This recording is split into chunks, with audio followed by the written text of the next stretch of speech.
Welcome back sa Pinoy MD. Siyempre tuloy-tuloy pa rin po ang ating kwentuhang pangkalusugan. And speaking of which, atin pong pag-uusapan ang tungkol sa kidney stone myths. Ano ba yung mga myths? Yan po yung mga pinaniniwalaan natin madalas. Pero ang tanong kung meron nga ho ba itong scientific na basis o basihan, di ba? Scientifically. And talking of kidney disease, Connie, kasama na dito yung tinatawag nating bato sa bato, kidney stones. Yes. Kasi very common ito, kahit sa babae man o sa lalaki. Ito yung palaging nakikita ng mga doktor na dahilan ng kidney disease. In fact, Doc, kasama siya sa 10 leading cause of death dito sa bansa. Tama, so yan. talagang dapat pinagtutuunan ng pansin. At isa din ito sa mga leading causes din, Connie, ng pagdadialysis ng isang tao. No? At ang gobyerno natin gumagastos ng malaki para dito. Na-mention mo na rin kanina, Connie, yung mga myths or haka-haka about kidney disease. Isa na dito yung paggamit ng apple cider, kung totoo daw ba na nakakagamot ito ng kidney stones. No? Ang isa pang mga haka-haka dyan ay yung pain ng kidney disease ay nandito doon sa tagiliran. Actually, dito naman talaga kasi yung kidneys natin. No? So, yan ang mga titingnan natin kung may ebidensya ba talaga dyan. Okay, alamin na natin. Huwag na natin patagalin dahil marami tayong mga paniniwala na dapat nating malaman kung meron nga bang basihan. Narito po at panoorin natin. Noong Agosto ng nakaraang taon, madalas daw na sumakit ang baywang at tagilirang bahagi ng katawan ni Arnel. Sumakit yung balakang ko noon eh. Hindi ako makalakad doon. Kaya nag-decide na ako na sabi ko sa anak ko na ipa-check up na ako. Kasi paakala meron akong bali sa bewang. Walang nakita na bali sa bewang. Ang nakita lang na para bang yun yung may ugat na naipit sa ano ko. At accidentally na nakita yung sa kidney ko. Nang magpatingin sa doktor, nalaman niyang mayroon pala siyang kidney stone o bato sa bato.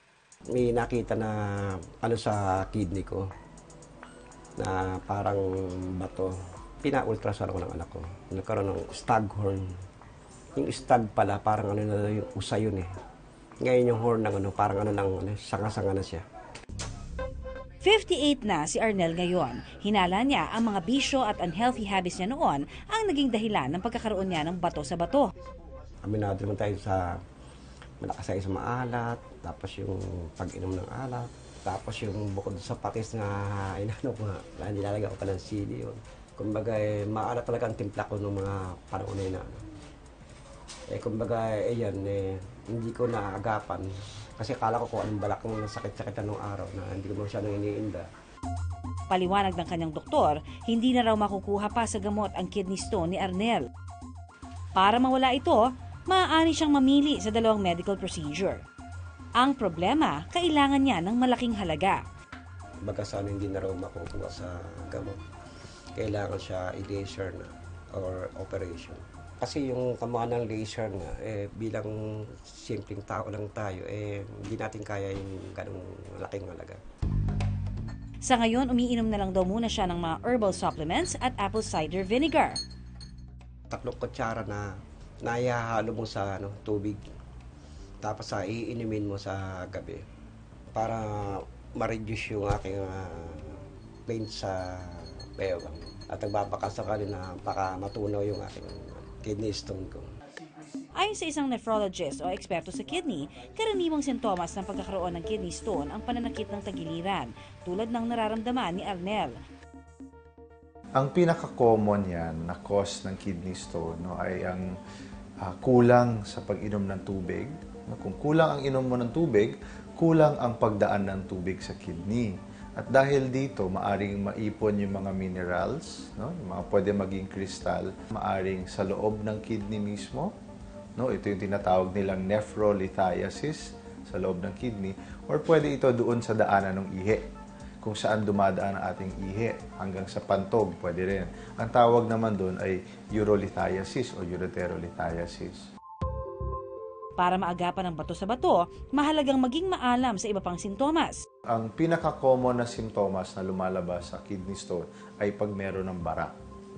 Kasi nababara yung paglabas ng ihi, so definitely merong pain o meron masakit. Pangalawa ay pwede ka magkaroon ng dugo sa ihi. Maaring nakikita mo ito pag ihi mo, mapula, may lumalabas na dugo kasi maaring gumagasgas yung kidney stone dun sa daanan ng ihi na nagkakaroon ng sugat. Nasa 2.3% ng ating populasyon ang may kidney stones. At sa kabuuan, maaaring umabot sa 2 milyong Pilipino ang may kidney stones nang hindi nila nalalaman. Upang maging mas maalam, tingnan nga natin kung alin sa mga paniniwalang ito ang tama o mali. Una, totoo nga bang nakatutulong ang pag-inom ng apple cider vinegar para mawala o madurog ang kidney stones? Ang apple cider vinegar ay wala pang studies yan. Wala pang proven studies na talagang nakakagaling siya o nakakawala siya ng kidney stone. Since walang studies, hindi ko po ito marerecommend na i-take ninyo para sa kidney stone o pag-iwas o pag-prevent ng kidney stone. Mas masasabi ko ay una, uminom kayo ng maraming tubig.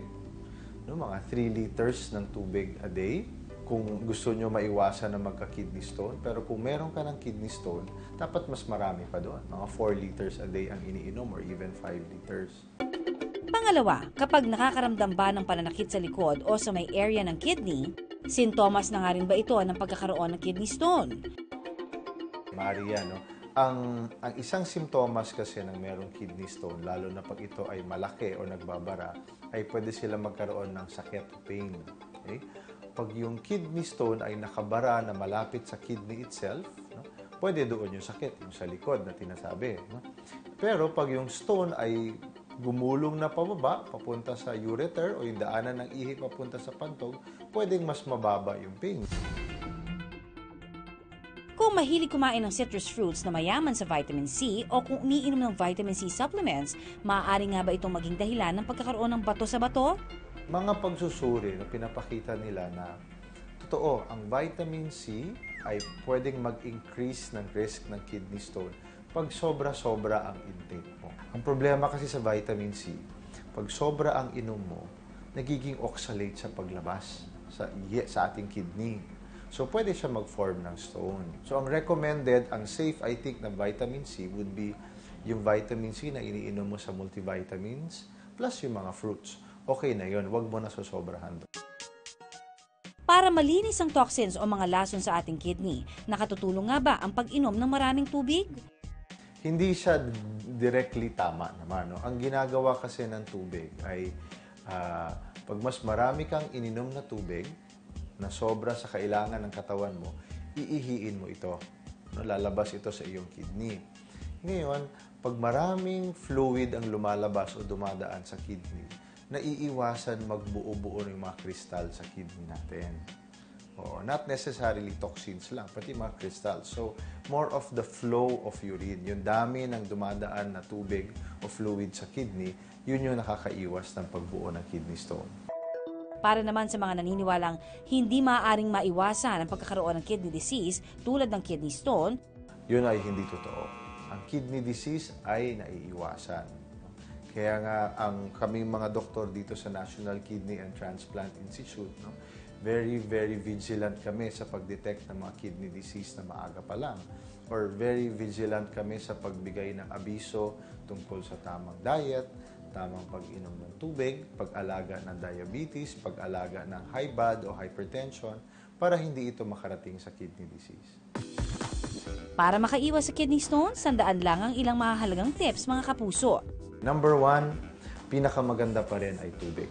Okay, tandaan natin, huwag tayo bababa sa 3 liters ng tubig a day.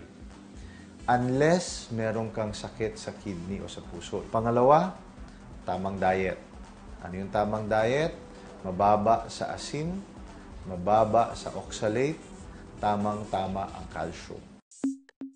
Kung na-diagnose na may kidney stone tulad ni Arnel, regular na magpatingin sa doktor. Doon sa mga pasyenteng na-diagnose o meron ng kidney stone, no? Huwag po tayo mag-self-medicate. Huwag natin gamutin ang sarili natin, lalo na kung may history na tayo ng kidney stone. Dapat regular po ang check-up sa doktor, no? Sa nephrologist or sa urologist ninyo para maalagaan tong kidney stone or maiwasan itong bumalik. Mga kapuso, mahalaga ang tamang diet at tamang kaalaman para maiwasan at maagapan ang bato sa bato. Magpakonsulta at sundin ang payo ng doktor para ang sakit sa bato, pati na ang sakit sa bulsa, ating maiwasan. Maraming salamat sa pagtutok sa Pinoy MD. Para po sa iba pang kaalaman tungkol sa ating kalusugan, mag-subscribe na sa GMA Public Affairs YouTube channel. And of course, don't forget to hit the bell button for our latest updates.